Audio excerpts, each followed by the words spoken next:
Hello everyone, this is the video for class 10th, chapter number 4, part 6. पिछली सारी चीज़ें हम कवर अप कर चुके हैं। अगर आपको कहीं पे कोई कन्फ्यूजन है तो आप कमेंट सेक्शन में कमेंट करके पूछ सकते हैं। आज हम जो एसेंट ऑफ सैप है, जो मेन प्रोसेस है, कैसे रूट से पानी ऊपर तक के पहुंचता है प्लांट की टिप्स तक के, उसको डिस्कस करेंगे। Absorption of water by osmosis. तो अब तक के आप समझ गए होंगे कि जो बेसिकली प्रोसेस स्टार्ट हो रहा है वाटर के ऑब्जॉर्प्शन का, वो ऑस्मोसिस से हो रहा है। एंड एक्टिव और पैसिव ट्रांसपोर्ट दोनों एक इम्पॉर्टेंट रोल प्ले करते हैं। चलिए, absorption of water take place through root hairs which provide a large surface for water absorption. आपको पता है कि रूट हेयर्स जो हैं, यहाँ डायग्राम में अगर आप देखेंगे, सो दिस इज़ एक यहाँ पे रूट हेयर का डायग्राम बना हुआ है।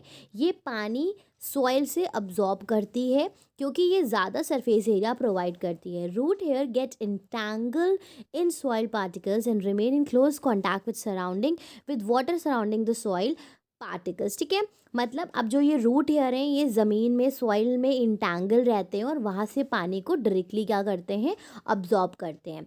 तो ये पूरा डायग्राम जो बना हुआ है बच्चों, ये दिखाया जा रहा है कि यहाँ से पानी अब्जॉर्ब हुआ, फिर धीरे धीरे कैसे एक सेल से दूसरी सेल से पास होते होते ये जो सेंटर का पार्ट है जाइलम, वहाँ तक के पहुँचता है। राइट, आगे देखते हैं। Root hair contain cell sap. अब आपको पता है कि रूट हेयर है तो बेसिकली वो एक सेल है, और रूट हेयर्स जो होती हैं वो किस तरह की सेल होती हैं, वो इलोंगेटेड सेल होती है, मतलब एक सेल जो लंबी हो गई है। ठीक है, which with higher concentration of salt as compare to the soil water. मतलब जो रूट हेयर का सेल सैप है, ये आपने चैप्टर की स्टार्टिंग में भी पढ़ा था कि उसके अंदर सॉल्ट की मात्रा ज़्यादा है, हायर कॉन्सेंट्रेशन ऑफ सॉल्यूट है in comparison with the water. This difference in concentration sets off osmosis and water soil water diffuse into the root hair. अब आपको पता है कि अगर सॉल्यूट ज़्यादा होगा तो ऑब्वियसली जहाँ पे सॉल्यूट का कंटेंट कम है वहाँ से मूवमेंट हायर कॉन्सेंट्रेशन की तरफ होगा, यानी कि ऑस्मोसिस होना यहीं से शुरू हो जाता है। This type of absorption is called passive absorption. अब देखो, इसको क्या कहा गया है, इसको पैसिव एब्जॉर्प्शन कहा गया है क्योंकि इसमें किसी तरह की एनर्जी की रिक्वायरमेंट नहीं है और ये अलोंग द ग्रेडियंट मूव कर रहा है। अलोंग द ग्रेडियंट का मतलब क्या है कि जो पानी है वो लो कॉन्सेंट्रेशन से हाई कॉन्सेंट्रेशन ऑफ सॉल्ट्स की तरफ मूव करता है। Due to absorption of water the cell of the root hairs become turgid. अब आप ये सारी चीज़ें पढ़ चुके हो कि टर्जिडिटी क्या है, फ्लैसिडिटी क्या है। तो जब हायर कॉन्सेंट्रेशन है रूट हेयर के अंदर, बाहर का पानी क्या हो रहा है, ऑस्मोसिस के थ्रू सेमी परमेबल मेम्ब्रेन के थ्रू अंदर आ रहा है, और सेल कैसी हुई जा रही है, टर्जिड हुई जा रही है, फूली जा रही है।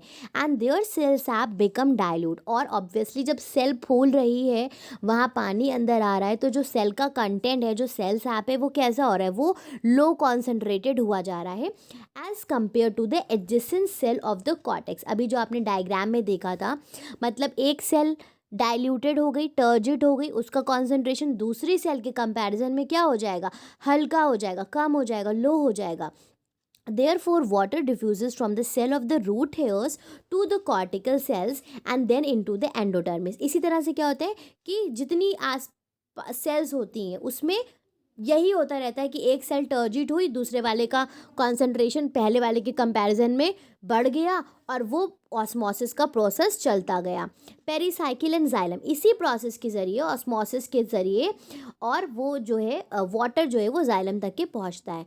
In this way a channel is form. तो मतलब एक पूरा रास्ता बन जाता है पानी का, from root hair to xylem, root hair से लेके जाइलम तक का। The water in the xylem is carried to the root and stem in to the transpiration stream. अब जो वाटर है जाइलम में, वो अब क्या है कि जो रूट और स्टेम जो है उसके जाइलम तक के वाटर पहुंचता है एक स्ट्रीम में, मतलब एक फ्लो में, एक डायरेक्शन में। Movement of water from soil into the root hairs and then into the cells of the xylem results in. अब ये जो मूवमेंट है पानी का, इसके वजह से क्या हो रहा है, रूट प्रेशर भी बन रहा है, which pushes the water up the xylem vessels, जिससे पानी अल्टीमेटली क्या हो रहा है, जाइलम वेसल्स तक के पहुंच रहा है। Absorption of minerals by active transport. अब वाटर तो आपका पैसिव ट्रांसपोर्ट ऑस्मोसिस के थ्रू हो गया, लेकिन जो मिनरल्स हैं उनके लिए आपको चाहिए होता है एक्टिव ट्रांसपोर्ट, मतलब वहाँ पे एनर्जी की रिक्वायरमेंट होती है और वो अगेंस्ट द कॉन्सेंट्रेशन ग्रेडियंट होता है। Ions of certain nutrients like nitrate, sulphate, potassium, zinc, magnesium can not be absorbed by the cell of fruit by simple diffusion because their concentration in the cell or cell sap और cytoplasm is much higher in the outside water. मतलब ये जो सारे minerals होते हैं वो already cell SAP में बहुत ज़्यादा हाईली कॉन्सेंट्रेटेड होते हैं, तो इनका जो मूवमेंट है वो बाहर से अंदर की तरफ नहीं हो पा रहा होता है। Therefore absorption of mineral elements by the root from the soil take place by the active transport. इसीलिए इसको किसकी ज़रूरत होती है, एनर्जी की ज़रूरत होती है मूवमेंट के लिए। इसीलिए जितने भी मिनरल्स वगैरह का जो अब्जॉर्प्शन होता है वो एक्टिव ट्रांसपोर्ट के ज़रिए होता है। ओके, आगे बढ़ते हैं, एसेंट ऑफ सैप के बारे में बात करते हैं। एसेंट ऑफ सैप का मतलब बस इतना सा है कि पानी का रूट से पूरे प्लांट की टिप्स तक के अपवर्ड मूवमेंट होना, उसको एसेंट ऑफ सैप कहा जाता है।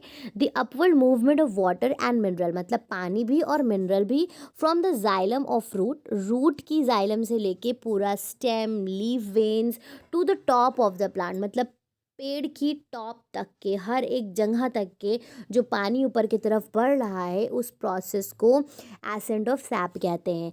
The upward conduction take place through the lumen of vessels and tracheids. और आपको याद होगा, आपने क्लास 9th में पढ़ा था कि जाइलम्स जो होती हैं उनकी 4 तरह की सेल्स होती हैं, वेसल्स, ट्रैकेट्स एंड उसके अलावा 2 सेल्स और होती हैं, वो आप मुझे कमेंट सेक्शन में उनके नेम बताएंगे। तो जो पाइप लाइक कैपिलरीज फॉर्म करती हैं, एक पूरा कंडक्शन सिस्टम फॉर्म करती हैं प्लांट्स में, उसके ज़रिए पानी ऊपर तक के जाता है। यहाँ पे आप देख सकते हो कि नीचे से पानी ऊपर हर डायरेक्शन में क्या कर रहा है, मूव कर रहा है, राइट। अब बात करते हैं causative forces of accent of SAP. Accent of SAP मतलब जो ये पानी ऊपर की तरफ उठ रहा है, इसके पीछे कुछ फोर्सेस भी हैं, ठीक है। तो वो कौन कौन सी फोर्सेस हैं? सबसे पहले कैपिलरी फोर्स। कैपिलरी फोर्स अभी हम लोग पढ़ेंगे क्या होता है। रूट प्रेशर आप पढ़ चुके हो। ट्रांसपिशनल पुल और कोहेशन, एडहेशन, टेंशन, इसको भी अभी हम आगे डिस्कस करेंगे, राइट। कैपिलरी फोर्स सबसे पहले बात करते हैं। कैपिलरी फोर्स क्या है? The ascent of sap is partially due to the capillary force develop in the xylem tracheids. मतलब जो जाइलम वेसल्स और जाइलम ट्रैकेट्स, जो पतली पतली कैपिलरीज, पतली पतली पाइप कह लो, वो पूरे प्लांट में फॉर्म करते हैं, तो उनके अंदर एक फोर्स डेवलप होती है। Due to the capillary force water can rise only to some height but not up to the top of the tree, ठीक है। मतलब अगर कोई पतला सा पाइप होगा तो अल्टीमेटली उसमें क्या होता है कि एक प्रेशर बनता है और पानी कुछ हद तक के उसमें ऊपर जाता है, तो ये वाली जो फोर्स है उसको कहते हैं कैपिलरी फोर्स। ओके, अभी इस डायग्राम से भी हम चीज़ों को समझेंगे। उसके बाद बात करते हैं कि रूट प्रेशर क्या है। Root pressure under certain condition exudate water from cut stem. अभी आप लोगों ने एक एक्सपेरिमेंट पढ़ा था जहाँ पे अगर जो रूट के थोड़ा सा ऊपर से स्टेम से उसको काटा जाए तो रूट जो पानी है वो प्लांट से आपको बाहर निकलता हुआ दिखाई देगा। तो ये शो करता है कि रूट प्रेशर है और रूट प्रेशर से ही पानी ऊपर की तरफ बढ़ता है। This prompt the view that root pressure causes the movement of water through the xylem vessels. इससे हमें ये पता चलता है कि जाइलम वेसल्स में जो पानी ऊपर की तरफ जा रहा है वो किसकी वजह से, वो रूट प्रेशर की वजह से। The root pressure may be enough for herbaceous plant but not for very tall trees because of the following fact। तो रूट प्रेशर हेल्पफुल होता है पेड़ों को पानी ऊपर तक के पहुंचाने के लिए, लेकिन जो छोटे छोटे प्लांट्स होते हैं उनके लिए, जो बहुत बड़े बड़े लंबे प्लांट्स होते हैं उनके लिए ये नहीं है। The magnitude of the root pressure never exceed 2 to 3 atmosphere, क्योंकि वो बहुत ज़्यादा उसका प्रेशर हाई नहीं होता। As such it can force the water up to the short distance. 2 से 3 एटमॉस्फेयर उसका प्रेशर रहता है, इसलिए वो थोड़ी ही दूरी तक के पानी को ऊपर लेके जाता है। Where as a pressure of about 16 to 20 atmosphere is required to raise water to the top of the tree reaching the height of over 80 meters। और इतना रिक्वायरमेंट है तो रूट प्रेशर उसकी इसीलिए नाकाम मतलब कामयाब नहीं होता है। Root pressure shows seasonal fluctuation being the highest in the spring and lowest in the summer। और रूट प्रेशर डिपेंड करता है मौसम के ऊपर। स्प्रिंग में क्या हो जाएगा, हाईएस्ट हो जाएगा, और समर में क्या हो जाएगा, रूट प्रेशर लो हो जाएगा। तो ये फ्लैक्चुएट करता है। Water continue to rise even in the absence of root pressure, और अगर रूट प्रेशर नहीं भी है तो भी, क्योंकि अभी हम लोगों ने एसेंट ऑफ सैप के लिए 3 चीज़ें पढ़ी हैं, capillary force, root pressure and translational pull, और उसके साथ cohesion and adhesion tension. No root pressure has been observed in gymnosperm, तो जिम्नोस्पर्म में रूट प्रेशर नहीं पाया गया, स्टिल पानी ऊपर तक के जाता है, तो बिना रूट प्रेशर के भी होता है। अब बात करते हैं ट्रांसलेशनल पुल और कोहेसिव एडिशन टेंशन क्या है। Xylem vessels contain water as a continuous column from root tip to the mesophyll cells of the leaf, मतलब जो जाइलम वेसल्स हैं वो पाइप लाइक स्ट्रक्चर्स बनाते हैं, कॉलम बनाते हैं, रूट से लेकर के पूरा पत्तियों के मेसोफिल सेल्स तक के। When water is lost from the leaf by transpiration, अब देखो जब उन पत्तियों में, उन मेसोफिल सेल्स में, मेसोफिल सेल्स देखो जो ये लीव्स हैं, अगर आप यहाँ डायग्राम में देखेंगे तो ये दीज आर द, जो ये ग्रीन ग्रीन आपको दिख रही हैं, these are the spongy mesophyll cells. तो यहाँ तक के पूरा वो क्या करता है, एक कॉलम बनाता है, ठीक है। When the water is lost from the leaf, जब पत्तियों से ट्रांसपायर होता है पानी, the water column become gradually stretch, तो वाटर जो अब्जॉर्ब, मतलब ऊपर वो एवोपरेट हो रहा है तो नीचे से उसकी ज़रूरत भी तो पड़ेगी ना, तो उसमें एक फोर्स बनती है, उसमें खिंचाव आता है एक। The continuity of water column does not break due to the force of cohesion among the water molecules. अब जो ये वाटर की एक कंटिन्यूटी है कि प्लांट में रूट से पानी कंटिन्यूअसली चलता रहता है, वो इसलिए नहीं ब्रेक होता है क्योंकि वाटर मॉलिक्यूल्स के बीच में एक कोहेशन की फोर्स होती है, एक दूसरे मॉलिक्यूल्स को ट्रैक करने की फोर्स होती है, and adhesion between the water molecules and the molecules of the wall of the xylem vessels, और उसके साथ साथ जो जाइलम वेसल की वॉल है उससे वो एडहेयर करके रखते हैं अपने आप को, वो स्टिक करके रखते हैं, उनसे भी अट्रैक्ट रहते हैं। तो उसकी वजह से एक कंटिन्यूस चैनल बना रहता है जिसमें जाइलम वेसल में कंटिन्यूसली पानी फ्लो करते रहता है, ऊपर ट्रांसपायर हो रहा है, जहाँ पानी ऊपर ट्रांसपायर हो रहा है उतनी ही फोर्स से वो नीचे से आता रहता है, ठीक है। The transpirational pull and cohesion adhesion tension of the continuous chain of the water molecule help in the ascent of sap from the root to the apex of the tallest tree. तो main जो चीज़ है यहाँ पे वो है transpirational pull and cohesive and adhesive tension, जिसकी वजह से क्या होता है, जब पानी ऊपर कम एवेपरेट आउट हो रहा है तो नीचे से वो आता रहता है। अब हम यहाँ पे थोड़ा सा कोहेशन एडिशन इनके बारे में पढ़ लेते हैं। It is a property of like molecules of the same substance to cling together, मतलब वाटर के मॉलिक्यूल्स एक साथ हैं तो उनके अंदर ये खासियत है, कोई भी मॉलिक्यूल होगा अपने साथ वाले मॉलिक्यूल को क्या करता है, पास में रखता है। Cohesive force are the hydrogen bonds between the water molecules which cause a tendency to resist the separation. Cohesive forces generate the surface tension. तो कोहेसिव फोर्स क्या है, जिस ताकत से, जिस बॉन्ड से वो दोनों मॉलिक्यूल्स एक दूसरे को अपने करीब रखे हुए हैं, सेपरेट नहीं होने दे रहे, उसको कहते हैं cohesive force. Adhesion is a property of dissimilar molecules और डिफरेंट। एडिशन मैंने क्या कहा था कि वाटर मॉलिक्यूल जाइलम वेसल की वॉल से एक क्लिंग होके रहता है, मतलब वॉल की तरफ अट्रैक्ट होता है, तो दोनों के मॉलिक्यूल्स क्या हैं, अलग अलग हैं और दोनों एक दूसरे को अट्रैक्ट कर रहे हैं, तो उसको कहते हैं एडिशन। एंड ये एडिशन फोर्सेस क्या है, मैकेनिकल और इलेक्ट्रोस्टैटिक फोर्सेस हैं जो टू डिफरेंट सब्सटेंसेस में एक्सर्ट होती हैं।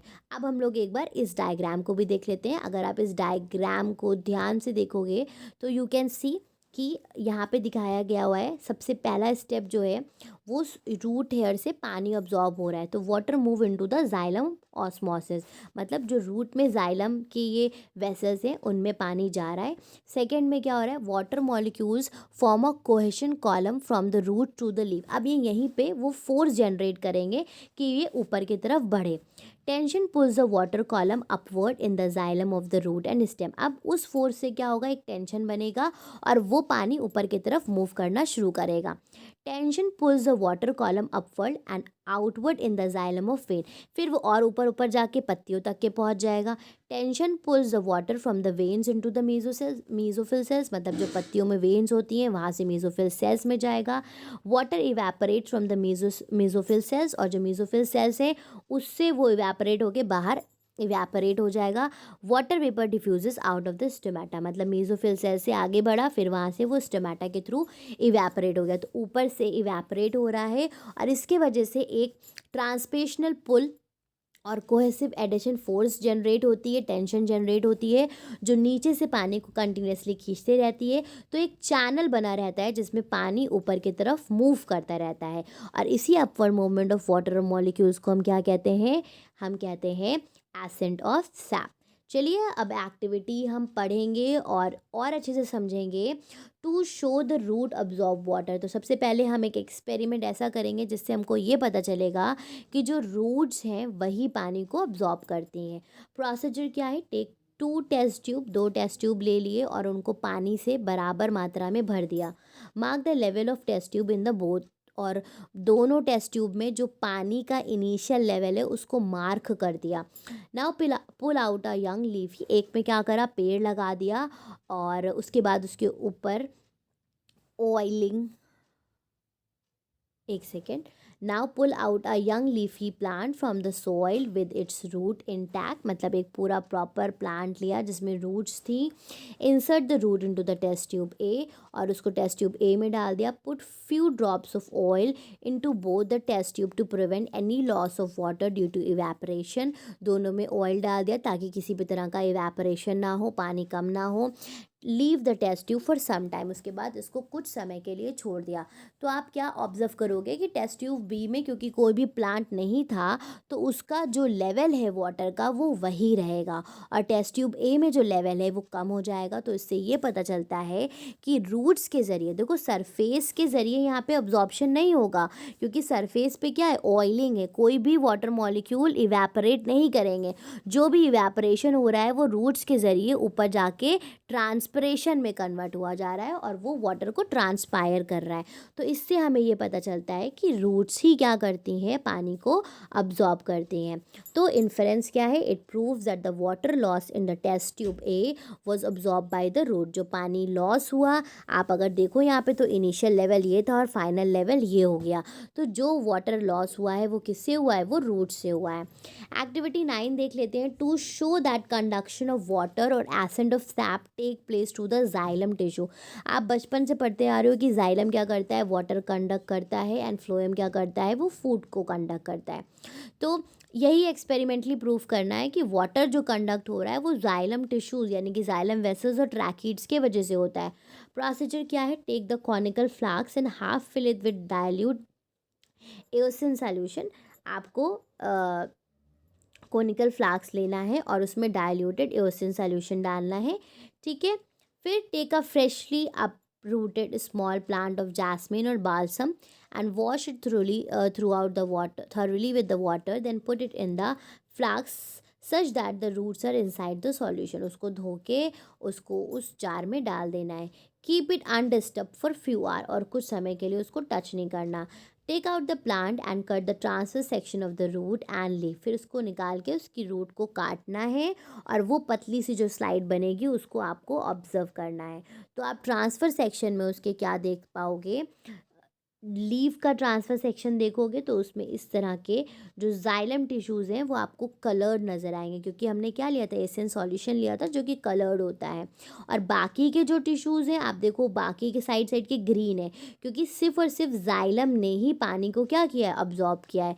इसी तरह से स्टेम का देखोगे तो स्टेम के सेंटर में जाइलम प्रेजेंट होता है तो सेंटर के जो टिश्यूज़ हैं वो पिंक हो जाएंगे, राइट। रूट में देखोगे तो रूट में भी ऐसे ही होगा कि जो जाइलम टिश्यूज़ हैं रूट में वो कलर्ड हो जाएंगे। तो इससे आपको ये पता चलता है कि जो जाइलम वेसल्स हैं वही क्या करती हैं, वाटर को कंडक्ट करती हैं, और हमने एसिन सॉल्यूशन की मदद से ये एक्सपेरिमेंट को प्रूव किया है। आगे बढ़ते हैं, चैप्टर हमारा कंप्लीट हो गया है। कॉन्सेप्ट चेक पॉइंट 4 देख लेते हैं। Absorption of water by osmosis by the root, ठीक है, इसको आपको नेमिंग करनी है। ऑलराइट, तो ये चारों नेमिंग आप मुझे कमेंट सेक्शन में कमेंट करके इसके आंसर्स बताएंगे। बाकी अगर कहीं पे आपको कोई कन्फ्यूजन है तो वी कैन डिस्कस दैट।